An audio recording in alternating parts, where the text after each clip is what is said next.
your sight. See, speaking what God speaks. So that means that when I say something, God's pleased with it. And it ain't just profanity that doesn't please God. When we say things that's contrary to the word, that doesn't please God. If that was the case, if he took time out to get these folks to draft this thing, it was for a reason. That's almost like in a school, they have a textbook or they have the course of study or whatever the case may be, and they say, okay, this is what I want you to teach. And he said, I ain't going to teach that. I'm going to teach something else. It don't have nothing to do with what you're supposed to get out of the course. But guess what? You've just done a disservice to the students. So if God didn't, if he took the time out, Andre, to put all this stuff in here, then obviously it was for a reason. It was for us. We got references. We got examples. We got precepts. We got principles. We got all these different things to kind of help us do the things that we need to do. So that means, so when we get to a point, the words and the meditation of our heart be acceptable. So it ain't just your words, because sometimes we'll say some spiritual stuff, thinking that we'll trick God. Silly rabbit. Tricks are for demons.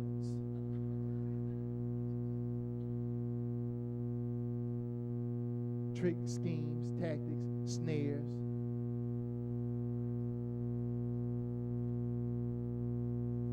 So you can't fool God. He already knows. He knows before you even say it.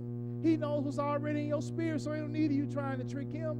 So it says, let the words of your mouth and the meditation of your heart be acceptable in his sight. It don't matter what everybody else thinks. I want to be like Jesus, where I gain favor with God and with man. But the first person I want to please is God. I know that's strong, and I know sometimes it's hard because, if you're a social guy like me, you like to be accepted, but what does God say?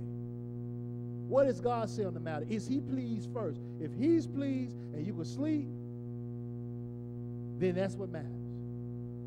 So let the words of your mouth and the meditation of your heart be acceptable in the Lord's sight, because he is your strength. So watch this. Oh Lord, my strength and my redeemer. So if I could just start speaking what he speaks, it'll change the whole situation.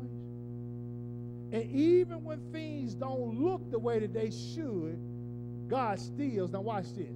Go back to Mark 20. This is my last verse. Go back to Mark 8 and 22. Watch this.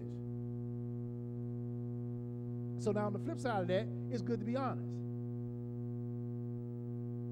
Because he talks directly to the Lord and said, well, I see men as trees walking. Now watch this. Then he put his hands on his eyes again. I'm going to give you another touch. I'm going to put my hands on you one more time. So do you think the one that brought folks from the dead, the one who healed folks from the issue of blood, the one who did all this stuff, do you really think that Jesus needed to touch somebody twice to get them healed? Every time that somebody got healed, in most cases he told them, go, thy faith have made thee whole. You know what that indicates to me, isogenically, is that obviously his faith wasn't to the point where he could see people clearly. If it had, it would have happened on the first time. But God saw enough in him, just like he do for us sometimes. He tells us to do it one time, or he puts a touch on us one time, but then all of a sudden we don't go all the way in because we don't have enough faith. But then he says, you know what? I need you so bad, and I love you so much, I'm going to give you a second touch. So what's the moral of this story, Pastor? See, some of us have had vision, and God has given us a vision and told us what we were supposed to be doing. But for some reason, Whether we got in fear, whether we got to a point where we got distracted, or whatever the case may be, where we got off of it, and the touch that we have from God is not enough for us because we start to see men as trees. But then God's going to give us another touch to restore what it is He's called us to do. Put His hands on him, on his eyes again, and made him look up. Made him do the same thing he did the first time. Do it again. Oh, man. Do it again. That's all I keep hearing in my spirit. Do it again. Do what I told you to do the first time. Do it again. Do what I called you to be the first time. Do it again. There's no place that you would rather be but slap dab in the middle of God's will, right in His purpose. If you want sweatless victory, get in His will. Didn't mean that you weren't going to have some fights and struggles, but it seems like, you know what? It's some folks in the neighborhood that love to fight. They get mad if they can't fight. Why? Because they live for a fight. See, we ought to get to a point where we love what it is, whatever it is that God has called us to do, so much that nothing can deter us from it. Everyone in this room should have a vision of what it is that God has called us to be, even the little children. Some of you, you're doing what it is that God said He was going to do for you when you was 5, 6 years old. You was telling folks, I'm going to be a nurse. I'm going to be a doctor. I'm going to be a lawyer. I'm going to be this. I'm going to be that. And you kept speaking it. You kept speaking it. Your parents cultivated it. God moved with you. Gave you the grace to do it, and now you are what it is that you said that you would be, and you flowing in it. Why? Because He gave you a vision. Vision is just not for folks who are quote unquote supposed to be leaders. All of us are leaders. All of us. God has a purpose for each and every last person in this room and watching by television. And until we find out what our purposes will be, our purpose is, then there will be a void in our lives. That's why people search for all kind of craziness, because what it is, they really hadn't hit what it is that God really wanted them to be. That's why they change careers. That's why they change jobs. That's why they change spouses. That's because they have not caught the vision and start walking in. My last key, secure what is restored. So watch this now. I want you to, when you look at 25, it says, then He put His hands on his eyes again, made him look up, and he was restored and saw what? Everything what? Clearly. Saw him as trees the first time, but when He gave him a fresh touch, he saw everything clearly. You got to secure what is restored. Why? Because I guarantee you the second time Jesus laid His hands on him, he was determined in his mind, you know what? I'm not going to see men at trees walking. I'm going to see them clearly this time. And so what it is in your vision or whatever it is that God has called you to do, go back and do it exactly like He said you're supposed to do it. My last verse for real. 1 Samuel chapter 30. 1 Samuel chapter 30.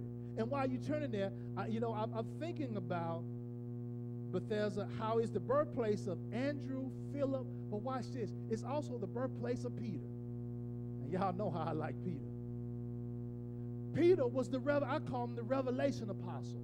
Why? Because whenever Jesus needed a revelation, Peter was the one that came up with it.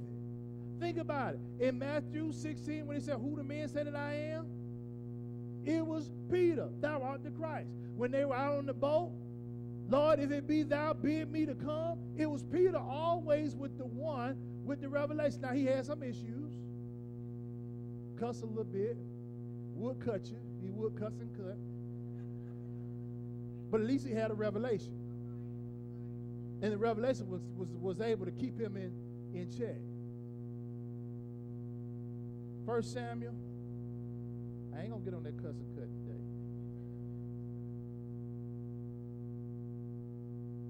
30 and 8.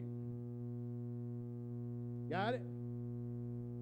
All right, so when all this stuff go down in Ziklag and David is distraught, these folks have went in there and tore the place up. David is like, man, Lord, what's going on? You know how it happens with you sometimes. You're like, Lord, man, what in the world is going on in this camp? God, what is happening to my life? What is happening? What is going on? What do I do? And sometimes you ask God this. And David is at this point, he's perplexed, and he asks this question right here. So David, watch this. The first thing he did was inquired of the Lord. Not Auntie, not Sally, not Tommy, but he inquired of the Lord, saying, shall I pursue this truth? Shall I overtake them? And he answered, pursue, for you shall surely overtake them, and without fail recover all. Man, that's powerful. So guess what? So whatever it was that God had called you to do, and you felt like you was kind of off a little bit, you know what? I don't care now. The devil in hell going to get me to a point now. It's going to get me off. I'm going to get back to where I'm supposed to be. I'm going to pursue. I'm going to overtake. And without fail, I'm going to recover all. Secure what it is that he has restored. And when you do that, then that's when the peace of God will reside in your life, when you are in the middle of God's will. When you do that, if you're looking for peace, get in his purpose. What it is that he's ordained for you to do, and when you do it, I'm not saying that the weapons are not going to form, they just not going to prosper. Come on, stand to your